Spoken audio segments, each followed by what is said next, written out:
פעם ביער הלכתי וקולם של ציפורים שמעתי וקולם של ציפורים מזמרים מזמורים Shalom. This parasha begins with Moshe Rabbeinu telling the people that 6 days work may be done, and on the 7th day is a day of holiness and you shouldn't work.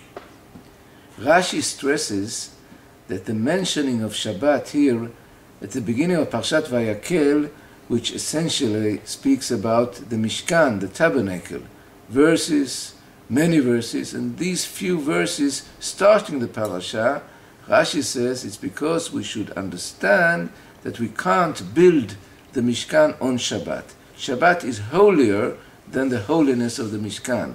Perhaps we could say that the holiness of the room, the holiness in time is greater than holiness in the room, in the place.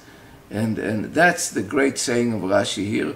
And this we also find in the usual regular Midrashei Halacha here on this place, telling us that the reason that Shabbat is mentioned is to say this.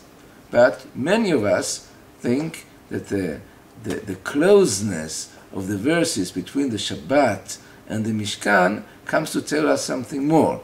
And that is what we find in the beginning of Masechet Bava Kama, that the works that were done in the Mishkan actually define the work that is forbidden to be done on Shabbat. But I would like to tell you that Baalei Tosafot, in one place in Masechet Shabbat, seems to say that this is not the only opinion. There is an opinion saying that we do not learn the melachot from the melachot of the Mishkan. And I think it's valuable to stress this fact, teaching us that the holiness of the time comes upon man in his usual, regular way of living. 6 days we work and we do what we should do, and upon this comes the holiness of the time. There is no reason going into the Mishkan and only afterwards understand what is the holiness of time,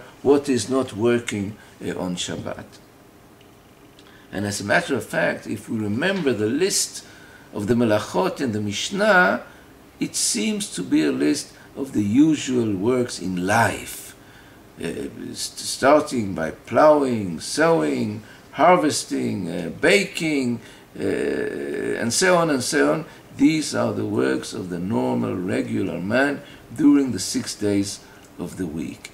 And up on this, the holiness of Shabbat comes and places itself. And there is no reason going into the Mishkan and then understanding what's forbidden on Shabbat. I think this is something more normal, more easy to understand, and I think it's worthwhile stressing when understanding the plain meaning of the verse in the beginning of our parasha. 6 days work should be done, and on the 7th days it should not be done. The same work, what we do on the 6 days, we shouldn't do on the 7 days. Shabbat Shalom. Amen, Shina Bilder Bilderlein, und gehen so eine Fegerlach, Größe und Klein, der Fegerlach gesehen, gehen,